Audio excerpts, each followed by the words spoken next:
भाइयों बहनों नमस्कार। मैं अनिल शुक्ला वारसी, पूर्व सांसद, अपने चैनल जनयात्रा टीवी में आप सभी का बहुत बहुत स्वागत करता हूं। आज का चर्चा का विषय है प्रधानमंत्री की विदेश नीति के कारण वैश्विक क्षितिज पर भारत का बढ़ता सम्मान व प्रभाव। साथियों, प्रधानमंत्री श्री नरेंद्र मोदी जी 2014 में जब चुनाव जीतकर प्रचंड बहुमत प्राप्त किए, उस समय वे गुजरात के 12 वर्ष से मुख्यमंत्री थे। राजनीतिक गुणागणित करने वाले पंडितों का मानना था कि मोदी जी सीधे मुख्यमंत्री से प्रधानमंत्री बनने जा रहे हैं। वह केंद्र में कभी मंत्री नहीं रहे, विदेशों का इन्हें अनुभव नहीं है, इसलिए अंतरराष्ट्रीय संबंधों को समझने में परेशानी होगी। इस धारणा को उन्होंने अपने पहले शपथ ग्रहण में ही गलत साबित कर दिया, जब शपथ ग्रहण में उन्होंने सार्क देशों के राष्ट्राध्यक्षों को आमंत्रित किया और शपथ के दूसरे दिन सबसे अलग अलग मुलाकात की, क्योंकि हम अपने विदेश नीति में पड़ोसियों से बेहतर संबंध चाहते हैं। फिर जब प्रधानमंत्री के रूप में अपनी पहली विदेश यात्रा के लिए भूटान को चुना तो उनकी यह धारणा और प्रबल हो गई। इसके पश्चात नेपाल, म्यांमार आदि देशों की यात्रा की। फिर जब दूसरी बार प्रधानमंत्री पद की शपथ ली तो अपने पहले विदेश यात्रा में मालदीव को चुना। यह सब एकाएक नहीं था, यह एक सोची समझी रणनीति के तहत की गई पहल है। बतौर गुजरात के मुख्यमंत्री जब वे गुजरात के 6 करोड़ लोगों की स्थिति को सुदृढ़ करने में लगे थे, तभी उन्होंने महसूस किया था कि बिना भारी निवेश और नई तकनीक के इस्तेमाल से विश्व पटल पर हम कंधे से कंधा मिलाकर नहीं चल सकते हैं। इस भावना को ध्यान में रखते हुए गुजरात में बाहरी निवेश आकर्षित करने के लिए उन्होंने पहली बार ब्राइवेंट गुजरात समिट 2007 में आयोजित किया, जो हिंदुस्तान में अपनी तरह का अनोखा प्रयोग था। इससे देश विदेश के निवेशक गुजरात में पूंजी लगाने के लिए तत्पर हुए। इसी क्रम में माननीय मोदी जी गुजरात में निवेश आकर्षित करने के लिए 2011 में बतौर गुजरात के मुख्यमंत्री चीन की यात्रा की और वहां की स्थिति को अच्छी तरह से समझा। इस यात्रा में मोदी जी ने एक उल्लेखनीय कार्य भी किया कि चीन में गुजरात के 12 हीरा व्यापारी हिरासत में थे, उन व्यापारियों को भी छुड़वाया था। अतः मोदी जी एशिया में चीन के बढ़ते प्रभुत्व से पूरी तरह वाकिफ थे। इसलिए प्रधानमंत्री बनते ही उनके अंदर इस नई महाशक्ति से मुकाबला कैसे किया जाए और विश्व बिरादरी को हिंदुस्तान के महत्व के विषय में कैसे समझाया जाए, इस पर काम करना शुरू किया। वे अपने पड़ोसी देशों के साथ, दक्षिण पूर्व एशियाई देशों के साथ, आसियान के देशों के साथ, भारतीय समुद्री सीमा में आने वाले देशों के साथ अपने संबंधों को प्रगाढ़ करते रहे। मोदी जी 2015 में चीन की यात्रा करने के पहले इन देशों की यात्रा कर चुके थे। यह चीन को स्पष्ट संदेश था कि इस क्षेत्र में भारत अपने प्रभुत्व के लिए तत्पर है। आसियान क्षेत्र में अपना प्रभाव बढ़ाने के लिए प्रधानमंत्री जी ने आसियान के 10 राष्ट्राध्यक्षों को एक साथ गणतंत्र दिवस परेड में आमंत्रित किया था। मौसम साझा कार्यक्रम चलाया, जिसमें हिंदुस्तान अपनी सैटेलाइट के माध्यम से इन देशों को मौसम की जानकारी उपलब्ध करा रहा है, जो समुद्री तटीय देशों से व्यापार करने में बहुत महत्वपूर्ण है। वहां से व्यापार करने पर मौसम का बहुत प्रभाव रहता है। प्रधानमंत्री जी का सऊदी अरब, कतर, यूएई, बहरीन आदि देशों से भारत ने अपने संबंध बहुत सुदृढ़ किए हैं। इसका सबसे ज्वलंत उदाहरण है कि यमन में भारतीयों को निकालने के लिए उन्होंने सऊदी अरब से युद्ध विराम का अनुरोध किया और सऊदी अरब ने प्रधानमंत्री जी के अनुरोध को स्वीकार करते हुए भारतीयों को निकालने का पूरा मौका दिया। रूस यूक्रेन युद्ध में भारत की तटस्थता का यूरोप और अमेरिका ने बड़ा विरोध किया।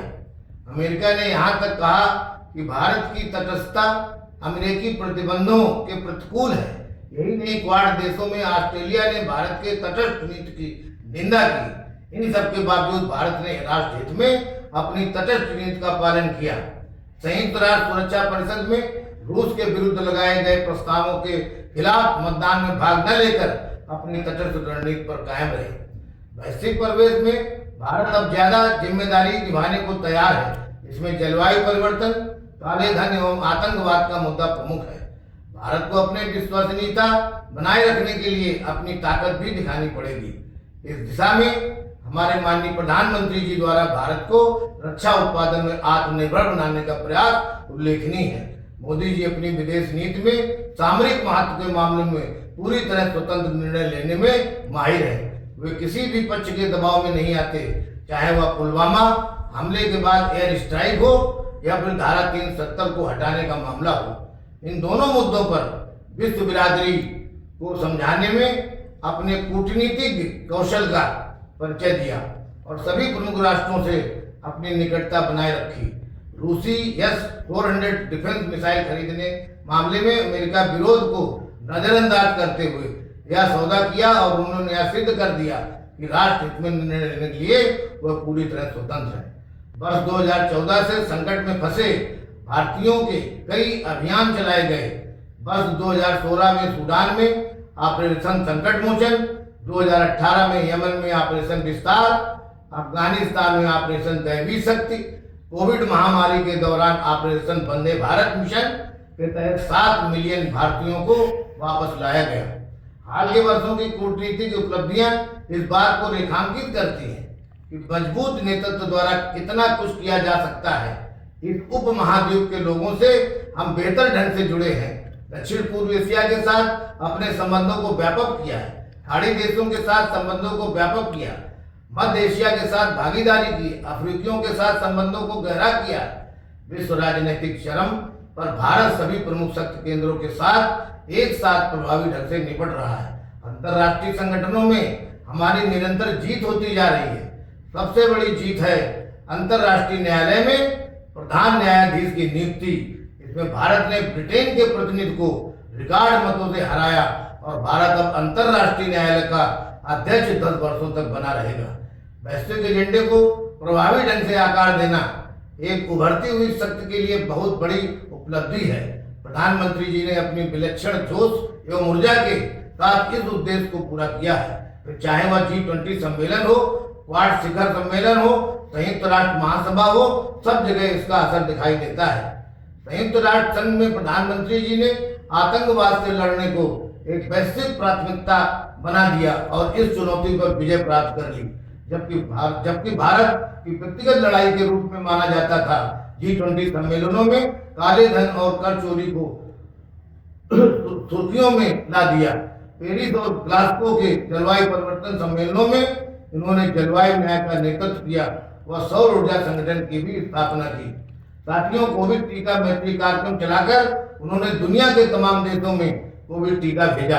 प्रधानमंत्री जी बड़े पैमाने पर अंतर्राष्ट्रीय मंचों पर विश्व के साथ राष्ट्रीय हित साधने में सक्षम रहे।